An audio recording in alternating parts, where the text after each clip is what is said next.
नमस्कार दोस्तों, स्वागत है आप सभी के जो अपने YouTube channel DB online classes में। दोस्तों आज का जो सेशन है इसमें हम आप लोग को जो है क्लास 10th का आप लोग का जो है फाइनल एग्जाम 2026 के लिए जो है क्लास 10th मैथ का आप लोग का जो है 20 ऑब्जेक्टिव क्वेश्चन आज हम आप लोग को बताने वाला है। आप लोग का जो अभी BC बता रहे हैं, आप लोग को बताना है कि इन 20 ऑब्जेक्टिव में से आप लोग का कितना ऑब्जेक्टिव जो सही हुआ है। समझिए अभी आप लोग का जो है स्टार्ट ही किए तो पहले आप लोग का 20 ऑब्जेक्टिव में से आप लोग हम टेस्ट करना चाहते हैं कि आप लोग जो है अभी तक में कितना मैथ पढ़े हैं। समझिए और इसके बाद आप लोग का जो है 100 रहे 80 रहे सबका बताएंगे। समझ गए। अभी आप लोग का 20 आप लोग का जो है ऑब्जेक्टिव क्वेश्चन आने वाला। आप लोग लास्ट तक प्लीज वीडियो को पूरा लास्ट तक जरूर देखिएगा। आप लोग का एक एक ऑब्जेक्टिव क्वेश्चन को अच्छी तरीके से बताएंगे। एक बार आप लोग जो लास्ट तक वीडियो को जरूर देख करके जाएगा।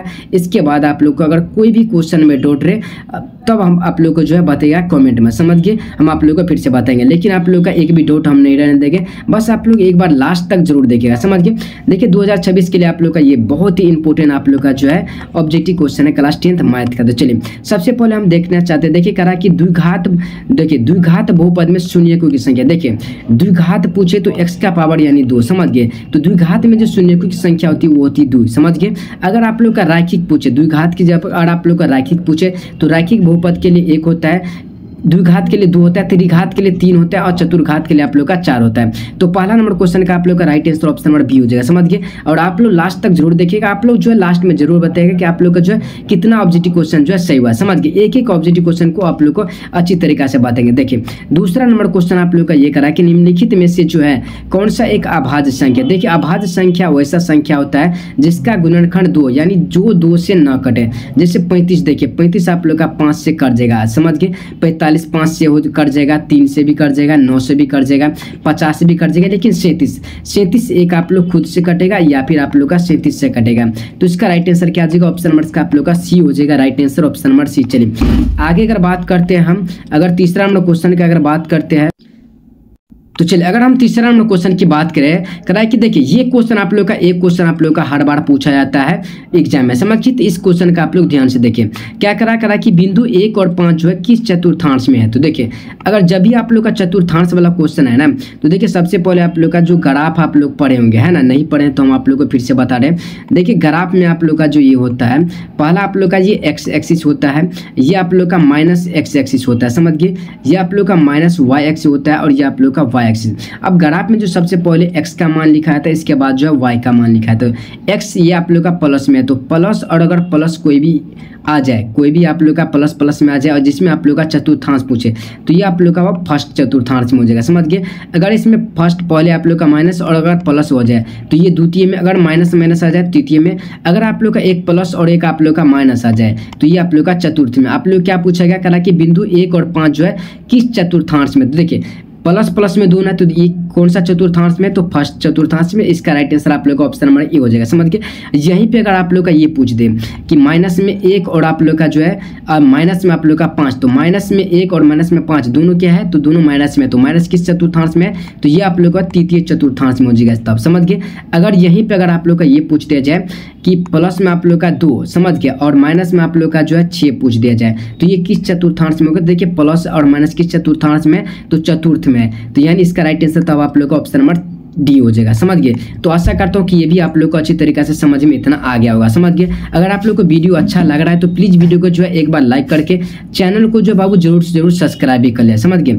चलिए अगर आगे बढ़ते हैं, चौथा नंबर क्वेश्चन आप लोग का देखिए ये त्रिकोणमिति से सिंपल सा सवाल आप लोग का ये पूछ। अभी आप लोग का जो है आसान क्वेश्चन लग रहा है करा कि आप लोग का जो है साइन जो है 0 डिग्री। समझ गए। तो साइन जो 0 डिग्री का मान होता है आप लोग का 0 होता है। समझ गए। साइन 0 डिग्री का मान 0 होता है और ये आप लोग का 30 डिग्री का होता है और ये दोनों में से नहीं होता है। तो इसका राइट आंसर आप लोग का ऑप्शन नंबर क्या हो जाएगा, इसका ए हो जाएगा। Right answer option number A. चलिए आगे अगर बात करते हैं, चलिए देखिए यदि आप लोग का क्वेश्चन ये पूछा जा रहा है 5वां नंबर करा कि त्रिभुज ABC में अगर AB का स्क्वायर BC के स्क्वायर प्लस AC के बराबर है तो कौन जो C का मान होगा वो कितना।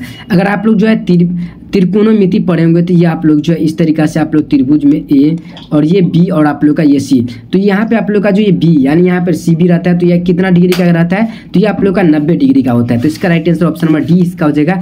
Right answer option number D. चलिए अगर बात करें छठा नंबर क्वेश्चन का, देखिए छठा नंबर आप लोग से ये पूछा गया कि वाई एक्स का जो समीकरण होता है, तो वाई एक्स का पूछा जाए तो ये आप लोग का एक्स के 0 एक्स बराबर में 0 होता है। समझ गए। अगर आप लोग का एक्स का समीकरण पूछते तो वाई बराबर 0। समझ गए। तो ये दोनों आप लोग जो अच्छी तरीके से याद याद रख लीजिए। तो छठा नंबर क्या हो जाएगा, ऑप्शन नंबर इसका आप लोग का ए। समझ रहे हैं आप लोग। अगर आप लोग को वीडियो अच्छा लग रहा है तो लाइक भी कर दीजिएगा, चैनल को भी सब्सक्राइब कर लीजिएगा। और आप लोग जो है लास्ट में आप लोग जरूर बताएं कि आप लोग कितना ऑब्जेक्टिव क्वेश्चन जो है सेव हुआ। चलिए करा कि एक वृत्त पर जो है कितनी स्पर्श रेखा, देखिए एक वृत्त जो होता है आप लोग का, एक वृत्त करा है, एक वृत्त पर है ना, तो ये आप लोग का अगर एक वृत्त है तो इस पे बाबू आप लोग अनंत रेखा जो है इस पे खींच सकते हैं, स्पर्श रेखा। समझ गए, तो इसका अनंत हो जाएगा। समझ के इसका राइट तो ऑप्शन नंबर डी हो जाएगा। अगर आप लोग से यही पे ये पूछ दे जाए करा कि एक आप लोग का वृत्त से बाहरी से पूछ दे जाए, समझ गए, तो बाह्य बिंदु से इस पे बाबू केवल और केवल 2 ही स्पर्श रेखा खींची जा सकती है। तो ये भी आप लोग अच्छी तरीका से याद कर ले। समझ गए, फिलहाल इसका right answer option number D इसका हो जाएगा। समझ गए, चलिए अगर आगे बात करते हैं 8वां नंबर क्वेश्चन। 8वां नंबर क्वेश्चन आप लोग को ये करा कि 9 10 ए और माइनस में आप लोग का 9 जो है सेक स्क्वायर ए इसके बराबर हो। देखिए इसमें अगर बात करें हम यहाँ पे क्या है तो 9 आप लोग का 10 यहाँ पे ठिठा भी रह सकता है और आप लोग का जो है ए भी रह सकता है, इसमें कोई बात नहीं है। देखिए सेक है, अगर हम इसमें से 9 अगर हम कॉमन ले ले तो क्या क्या बचेगा, तो ये आप लोग का 10 स्क्वायर आप लोग का ए बचेगा और माइनस में आप लोग का सेक स्क्वायर आप लोग का ए। देखें तो यहाँ पे 9 और ये जो आप लोग को होता है फार्मूला है ये 10 स्क्वायर ए माइनस में सेक स्क्वायर ए बराबर में 1 होता है। तो 9 से 1 से गुना कीजिएगा तो आप लोग का 9 आ जाएगा, जो कि कौन सा ऑप्शन में, ऑप्शन नंबर आप लोग का ए। तो 8वां नंबर क्या आ जाएगा, ऑप्शन नंबर का आप लोग का ए हो जाएगा राइट आंसर। चलिए आगे बात करते हैं अगर 9वां नंबर क्वेश्चन का। 9वां नंबर क्वेश्चन आप लोग का है कि द्विघात बहुपद में शून्यकों की योग। देखिए शून्य का योग आप लोग का पूछा गया है, ये आप लोग का जो है द्विघात बहुपद है और शून्य का योग। तो बाबू शून्य का जो योग होता है ये आप लोग का अल्फा प्लस में बीटा, ये किसके बराबर होता है, तो माइनस बी बट्टा में ए के बराबर होता है। इतना तो आप लोग पढ़े होंगे। अब देखिए इसमें ए बराबर जो है, ए बराबर एक्स यहाँ पे वाई है तो वाई के जगह पे 1 लेना है, समझ गए। और बी बराबर आप लोग क्या है तो प्लस में आप लोग का 3 है और सी बराबर आप लोग का 2 है। अगर बात करें हाँ तो देखिए आप लोग का अल्फा प्लस बीटा बराबर निकाले तो अल्फा प्लस बीटा बराबर क्या है, माइनस बी बट्टा है। तो माइनस में आप लोग का बी कितना हो जाएगा, माइनस में 3 और ए का मान आप लोग कितना है, तो ए का मान आप लोग का 1 यानी आप लोग का माइनस में 3। समझ गए, तो इसका right answer option number D. आप लोग का एक और भी पूछा था शून्य का गुणनफल, समझ गए, गुणनफल। तो शून्य का गुणनफल बराबर होता है अल्फा इंटू बीटा, जो कि सी बराबर में ए होता है। तो सी अगर आप लोग से ये पूछते हैं तो सी का मान कितना है, तो 2 है और ए का मान आप लोग का, ए का मान आप लोग का 1 यानी 2। अगर आप लोग का अल्फा इंटू बीटा यानी शून्य का गुणनफल पूछता है तो आप लोग का 2 हो जाता है। समझ गए, तो ये सब आप लोग जो याद रखिएगा, इसका right answer option number D हो जाएगा। चलिए आगे अगर बात करते हैं 10वां नंबर क्वेश्चन। 10वां नंबर क्वेश्चन आप लोग का ये करा कि 10 90 डिग्री माइनस में आप लोग का 15 डिग्री, सॉरी यहाँ पे 15 है तो ये किसके बराबर। अगर आप लोग जो नहीं पढ़े तो हम आप लोग को बता देना चाहते हैं। तो साइन अगर हम 90 डिग्री और माइनस में थीटा करते हैं तो ये बाबू आप लोग का कोस थीटा के बराबर होता है, समझ गए।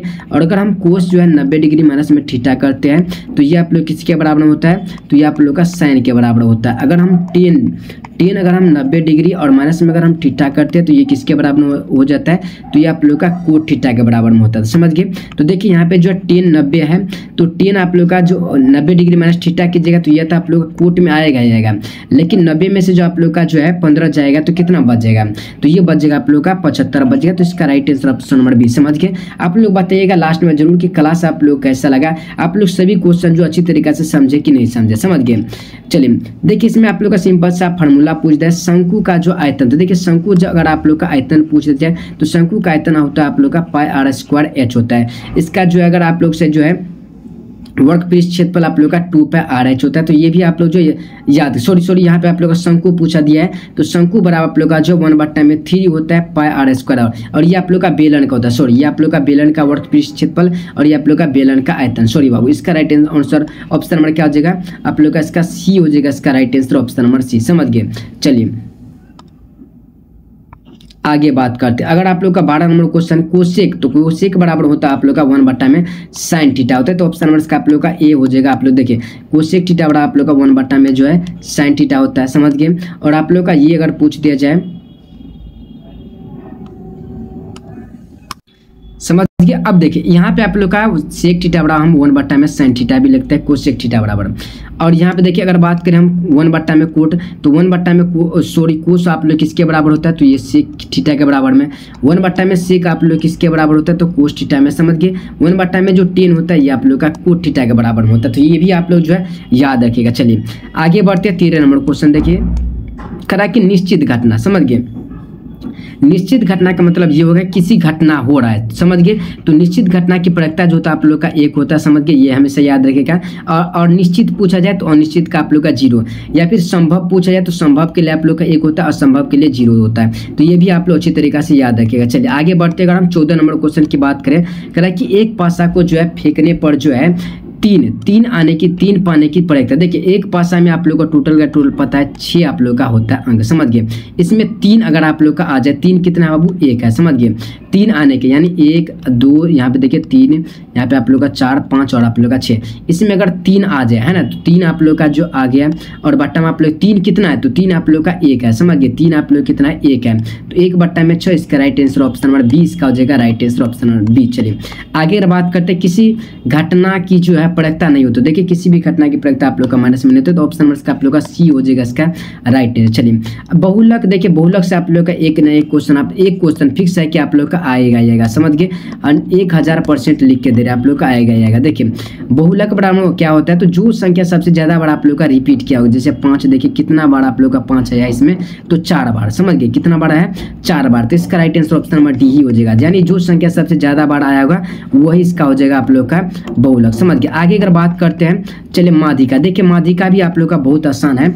माध्यिका में क्या होता है, जो आप लोग का संख्या दिया गया है ना, तो उसको सबसे पहले बढ़ते क्रम या फिर घटते क्रम आप लोग का सजा लेना है। जैसे आप लोग देखिए इसमें सबसे छोटा कौन है, आप लोग का 1, इससे बड़ा कौन है, 2 है, इससे बड़ा आप लोग का 3, या मतलब सिंपल से आप लोग सीरियल नंबर वाइज हम आप लोग को ले लिया, समझ गए। तो देखिए सिंपल से आप लोग का सजा दे रहे हैं 5, आप लोग का 6। अब देखिए अब आप लोग का जो है यहाँ पे 6 और यहाँ पे 7 तक है, तो अब देखिए 3 संख्या इधर से 3 संख्या इधर से मान लीजिए कट गया, तो बीच में कौन सा संख्या आप लोग का आ गया, तो बीच में आप लोग का 4। तो यही होता है आप लोग का माध्यिका निकालने का फॉर्मूला, समझ गए। यानी बीच वाला संख्या का आप लोग का लेना है, बढ़ते क्रम में या फिर घटते क्रम में सजा करके। चलिए अगर आगे बात करते हैं, चलिए प्रथम 3 लगातार प्राकृतिक संख्या का आप लोग का जो है माध्य। तो देखिए सबसे पहले आप लोग समझिए माध्य बराबर होता क्या है। तो देखिए माध्य बराबर आप लोग का क्या होता है, यानी जो संख्या आप लोग का दिया है उसको जोड़ देना है और जितना संख्या है उससे भाग दे देना है। जैसे एग्जांपल के लिए 3 आप लोग का क्या है, प्राकृतिक संख्या है, तो 1 हो जाएगा, 2 हो जाएगा और 3, और ये टोटल कितना संख्या 1 2 3 है, तो 3 से भाग दे देंगे। अब इसको जरा जोड़िए, तो ये कितना हो जाएगा, 3 2 5 और 5 है आप लोग का 6, और बट्टा में कितना हो जाएगा 3, काट दीजिएगा आप लोग का 2 कौन सा ऑप्शन में, ऑप्शन नंबर इसका आप लोग का ए हो जाएगा, इसका right answer option number A. समझ रहे आप लोग कमेंट में जरूर बताइएगा। चलिए √3, देखिए √3 जिसका आप लोग का अंदर रूट न निकले वो आप लोग का एक अपरिमेय संख्या, तो इसका right answer option number B हो जाएगा, राइट आंसर, समझ गए।